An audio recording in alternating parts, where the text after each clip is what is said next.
Hello everyone, very good morning. तो Sunday है and कल शामी से जो है ये सारी खबरें खबरें आ रही है कि हॉर्मुज़ को फिर से बंद कर दिया। फिर एक न्यूज़ आई कि नहीं नहीं चालू कर दिया। अब कंटिन्यूस यही न्यूज़ आ रही है कि Hormuz is shut for a while. और ये सब इसलिए हो रहा है because in spite of being a cease fire, Israel जो है वो लेबनान पे कंटिन्यूस अटैक कर रहा है एंड कुछ 50+ लोगों को 2 दिनों में कुछ मार दिया। तो इसके चलते ईरान ने वायलेशन, सीज फायर वायलेशन का आरोप लगाते हुए हॉर्मुज़ को बंद किया हुआ है। अब इसका इम्पैक्ट क्या होगा ये तो कल ही पता चलेगा, लेकिन दूसरी तरफ ये भी कहा जा रहा है कि स्विट्ज़रलैंड में दोनों पार्टी के बीच में जो भी वार्तालाप होनी है, जो भी नेगोशिएशंस होने हैं, वो आज से शुरू होंगे। आज होंगे मतलब। अब देखते हैं ये होता है नहीं होता है क्या होता है। वीकेंड क्रूड तो एकदम से कल स्पाइक हुआ था, फिर थोड़ा संभल गया। लेकिन अगर आप क्रिप्टो देखो तो बिटकॉइन अभी भी जो है तेजी ही दिखा रहा है। मैंने कल आप लोगों को कहा था कि कल का अगर आप मेरा वीडियो देखो तो मैंने आप लोगों को बताया था कि बिटकॉइन में अगर ये वाली लो ब्रेक करता है 62 250, तो वो एक स्टॉप लॉस माना जाएगा। अदरवाइज ये जो है ये कप एंड हैंडल का पैटर्न बना रहा है। तो ये इसका जो ब्रेकआउट आएगा वो आएगा 67 300 और 67 200 के ऊपर। तो चलो वहां तक तो अभी तक तो बहुत टाइम है, बिकॉज अभी तो ये फिलहाल 64 450 पे ही ट्रेड कर रहा है। निफ्टी में क्या होगा, ये सब लोग परेशान हैं इस बात को लेके कि भाई मार्केट गिरेगा बढ़ेगा, नो वन नोज। और जब ऐसी सिचुएशन होती है ना, तभी आपको आपकी जोड़ी ट्रेड काम आती है। अभी आप जुड़ेंगे तो आपको ये सब कुछ पता चलेगा, अदरवाइज तो बस आप वीडियो देखते रहो और इससे कुछ फ़ायदा नहीं होना है। अगर कुछ सही में आपको मार्केट में टिकना है, मार्केट को समझिए, मार्केट को ना केवल समझिए बल्कि उसकी आने वाली मूवमेंट को पकड़ने की कोशिश करिए। देखिए, 23,070 की लो बनाने के बाद में, क्योंकि वहाँ पे मार्केट ओवरसोल्ड था पहली बात, और अगर ओवरसोल्ड मार्केट में अगर कोई पैनिक आता भी है तो वो इतनी बड़ी मूव डाउनफॉल, इतना बड़ा डाउनफॉल नहीं नहीं आ सकता अनलेस एंड अनटिल उसको थोड़ा सा संभल यू नो थोड़ा सा संभलने दिया जाए। तो 23,070, और क्योंकि वहाँ पे एक बड़ा गैप था 23,150 पे, तो यहीं से एक बाउंस एक्सपेक्टेड था। हाँ, अगर 22,950 के नीचे कंटिन्यू क्लोज देना शुरू कर देता तो आपके लेवल सारे निकल आते, 22,800 22,500 ये सब लेवल्स आते। और यही बात मैंने स्पेसिफिकली आप सभी को बताई थी कि मंदी में तभी रहिएगा जब 22,950 के नीचे मार्केट कंटिन्यू 2 से 3 क्लोजिंग देना शुरू करे। एक बार गया इंट्राडे ब्रीच किया, उसका कोई मतलब नहीं है, लेकिन वो इंट्राडे भी ब्रीच नहीं हुआ, 23,070 का ही लो बनाया और वहां से उसने जो अभी एट प्रेजेंट जो हाई लगाई है वो लगाई है 24,189 की। तो अगर इस रेंज का आप अगर मिड पॉइंट निकालो तो वो भी आ रहा है 23,629 पे। 29 ही है ना, 29 या 25 पे आ रहा है, 29 6 तो 629। तो अगर आप समझो वो गैप को गोली मारो जो 23,650 पे है। अगर आप टेक्निकली भी जाओ ना, कैलकुलेटिवली फीबो के हिसाब से भी अगर आप जाओ, तो आपके लिए निफ्टी में जो एक्चुअल बाइंग बनेगा ना, वो 23,650 630 के आसपास ही बनेगा। अब भले वो 680 मारे, 670 मारे, जो भी मारे, तो 700 से लेके 650 ये लेवल आपके लिए एक स्ट्रॉन्ग बाय लेवल बनना चाहिए। अब अगर उसके नीचे अगर कुछ मानो पैनिक हो गया तो एक स्टॉप लॉस कहाँ रखे, तो आपका स्टॉप लॉस होगा 23,300 के नीचे की क्लोजिंग। 300 के नीचे अगर मार्केट ने क्लोज देना शुरू करे तो आप एक बार जो है आपकी लॉन्ग पोजीशन से निकल सकते हैं। अब क्योंकि एट प्रेजेंट हमारे पास में जो भी लॉन्ग पोजीशन है वो इंडेक्स में नहीं है, we have got a long position in 2 3 stocks, और वो स्टॉक भी तेजी की मार्केट में मंदी किए हुए थे। ठीक है, यानी कि 2 stocks are related to dollar index. ये अपने क्या कहते हैं,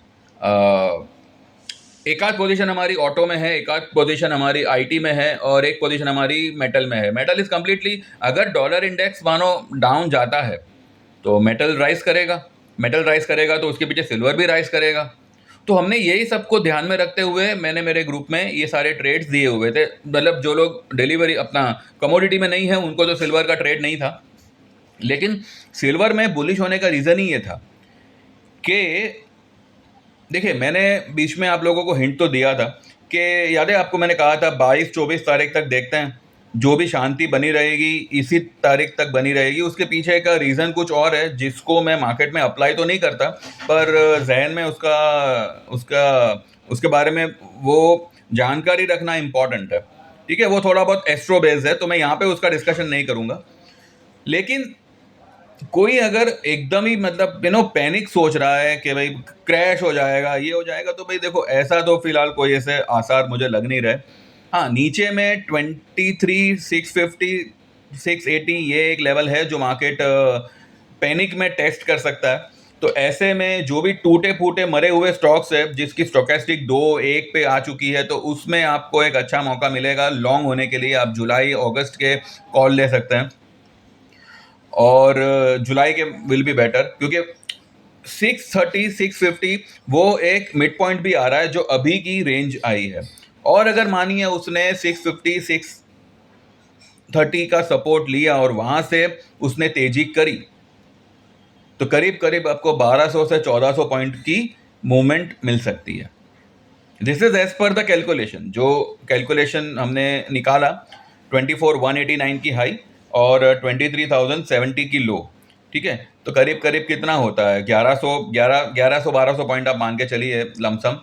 तो उतना पॉइंट्स का आपको तेजी मिल सकता है प्रोवाइडेड 23,650 का लेवल पे मार्केट सपोर्ट ले ले। ठीक है, 650, 600, 630 जो भी है, मैं यानी कि 700 से लेके 600 ये 100 पॉइंट का जो रेंज है, वैसे तो 50 पॉइंट का ही रेंज है, इज वेरी स्ट्रॉन्ग सपोर्ट। फिर भी चलो पैनिक किया, सबको सबको बेरिश बनाया, ये सब झंझट में हो सकता है कि भाई 600 तक जावे। वो देखिए 20-30 पॉइंट निफ्टी में कुछ नहीं होता। तो अगर मानो ऐसा होता है और वहाँ पे सपोर्ट लेके मार्केट बाउंस करने की कोशिश करता है, देन एक नई तेजी की यहाँ पे शुरुआत हो सकती है। ठीक है, और ये जो कुछ भी चल रहा है ना, हॉर्मोज बंद करना, ये करना, वो करना, ये मेरे ख्याल से एक आध महीना और ये टाइम पास चलेगा। ठीक है, एक आध महीना और ये टाइम पास चलेगा, एक सवा महीना। लेकिन ये कोई एस्केलेशन पे अब नहीं जाएगा। ये अब बस वर्बली या यूं ही मतलब वो कहते हैं ना रूठना मनाना, इस तरह से ये दो कंट्री अभी बिहेव करेगी। और ऐसे में they will try to trap the retail investors.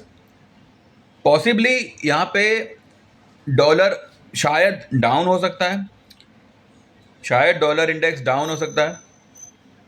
हाँ, अगर मानिए सब कुछ सही रहा, सब कुछ पॉजिटिव हो गया और इजराइल ने भी जो है अटैक करना बंद कर दिया एंड ये सब, तो डॉलर एकदम से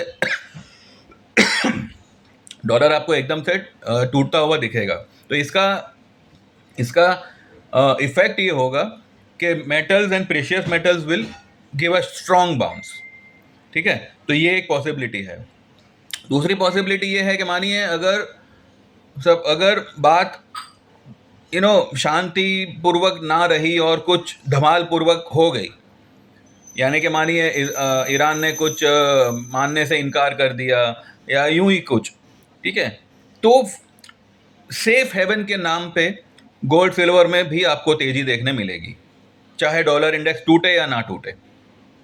तो ऐसे पकड़ो चाहे ऐसे पकड़ो, precious metals are about to rise. ठीक है, तो any dip will be a buying opportunity in gold silver, इतना ध्यान में रखें। 650, 680 के लेवल पे निफ्टी स्पॉट वो एक अच्छा खासा बाइंग लेवल होगा। वहाँ पे मेरे हिसाब से तो जुलाई की पोजीशन बनानी चाहिए। आप आपके जो भी सलाहकार हो उससे बात करके ही काम करिएगा, this is my view. And रही बात क्रूड की, तो क्रूड ने भी जो है, अब देखिए क्रूड अभी तो फिलहाल जो भी ऊपर है वो दिखा रहा है। पॉसिबली हम क्रूड में एक काम कर सकते हैं, लाइक जो भी हमारी पोजीशन है, लॉन्ग पोजीशन हमने पुट तो उस दिन बुक करी थी, जो भी अगर राइज मिलती है तो उसमें एक बार हम हमारे कॉल बुक कर लेंगे and will wait for the new opportunity. इस तरह से वी मे गो अहेड। मुद्दे की बात यह है कि many of my equity clients have understood कि सिर्फ इक्विटी में रहना is not going to help them. Many of them has diverted from equity to commodity also. मैं ये नहीं कहता कि आप क्रिप्टो भी करो. देखिए, क्रिप्टो में असल मूवमेंट जो है ना, वो तब आती है जब हम पूरा इंडिया सो गया होता है 2 बजे 3 बजे रात में. अब इतना तो उल्लू की तरह कोई जागने वाला है नहीं, ठीक है. हाँ, लेकिन अगर किसी का कैपेसिटी है तो वो अगर कोई कर रहा है तो करो. मैंने शुरुआत की थी, मेरे कुछ क्लाइंट्स करते हैं, ऐसा नहीं है कि मैं उन लोगों को लेवल्स वगैरह दे देता हूँ. लेकिन कमोडिटी एक ऐसा आपको एक एक मौका है कि अगर आपकी कोई पोजीशन इक्विटी में मानो अटक गई तो आपकी कमोडिटी मार्केट रात में 11:30 तक चालू रहती है. कुछ ना कुछ किसी ना किसी में आप वो वहाँ पे उसकी भरपाई कर ही लोगे, ठीक है.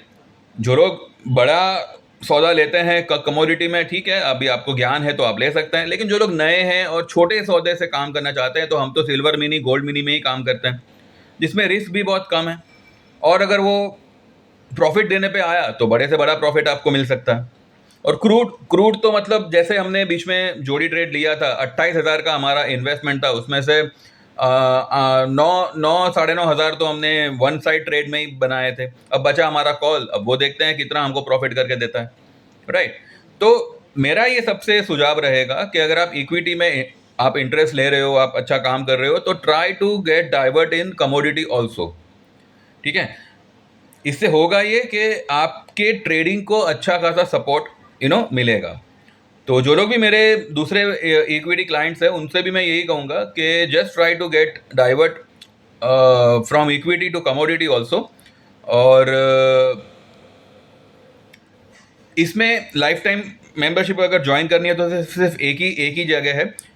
मतलब लाइफ टाइम की कोई भी आप इक्विटी करो, चाहे इक्विटी प्लस कमोडिटी करो, एक ही जगह है. चाहे आप 13,000 में इक्विटी ज्वाइन करो या 23,000 में इक्विटी प्लस कमोडिटी ज्वाइन करो. ये हो गया लाइफ टाइम मेंबरशिप. लेकिन हमारा जो 1 साल वाला मेंबरशिप है 9,000 का, उसमें आपको इक्विटी और कमोडिटी दोनों ही ट्रेड आएंगे. तो वो एक बेटर ऑप्शन रहेगा मेरे हिसाब से. तो वो आप एक बार ट्राई कर सकते हैं. इसके अलावा सिर्फ इक्विटी करना है, देन 6 महीना और 3 महीने का मेंबरशिप आप ले सकते हैं. तो उसके चार्जेस आपको पता ही है, 3 महीने का होगा 3,000, 6 महीने का होगा 5,000, 1 साल का होगा 9,000, जिसमें इक्विटी कमोडिटी दोनों ट्रेड्स आते हैं. Equity life time 13,000 and equity plus commodity life time होगा 23,000. लाइफ टाइम मेंबरशिप में सिर्फ एक ही मेंबर की ज़रूरत है, वो फिल हो जाएगा. तो इक्विटी या equity plus commodity life time membership will be close for new people, ठीक है. तो ये बात आप ध्यान में रखें. और जो लोग सीखना चाहते हैं, तो जैसे मैंने कहा था, अगले Friday Saturday Sunday we have got an holiday, यानी कि 26, 27, 28. तो उसमें we are going to conduct जो हमारे सेशंस थे, लेकिन मेजॉरिटी पार्ट हम ये 3 दिनों में कवर करने की पूरी कोशिश करेंगे. 1-1.5 घंटे की बजाय 2-2.5 घंटे का सेशन हम कवर अप करेंगे. और उसके चार्जेस होंगे 7,000 के. सीखा हुआ कहीं जाएगा नहीं. आगे चल के आप भी इस लेवल पे पहुंच सकते हो कि आप किसी को सिखा सको, ठीक है. तो जान लीजिए, समझ लीजिए, खासकर उन लोगों को जो लोग मार्केट में नए हैं या मे बी 2-4 साल से काम कर रहे हैं, तो आप लोगों के लिए ये बहुत ही ज़रूरी रहेगा. एक बार मार्केट सीख लोगे तो जो भी आप करोगे वो आपके लिए एक बेनिफिशियल एक्सपीरियंस बनेगा. अदरवाइज आप लॉस ही करते रहोगे, ठीक है. और जो लोग पहले से करते आए हैं, उन लोगों के लिए भी ये सेशंस इंपॉर्टेंट इसलिए होंगे क्योंकि कई ऐसी बातें होंगी जो शायद आपके ध्यान में ना हो, ठीक है. अगर आप कर लेते हो, वैसे भी जो भी आप ट्रेड लोगे उसमें तो आपका पैसा रिकवर हो ही जाना है, लेकिन आपको जानने समझने बहुत कुछ मिलेगा. तो जो लोग भी इंटरेस्टेड हो सीखने में, तो 7,000 का चार्ज रहेगा. और Wednesday 24th will be the last day to get enroll in our sessions, ठीक है. सीखने के लिए अगर आप लोग एनरोल करना चाहो तो बुधवार will be the last day, 24th of June, ठीक है.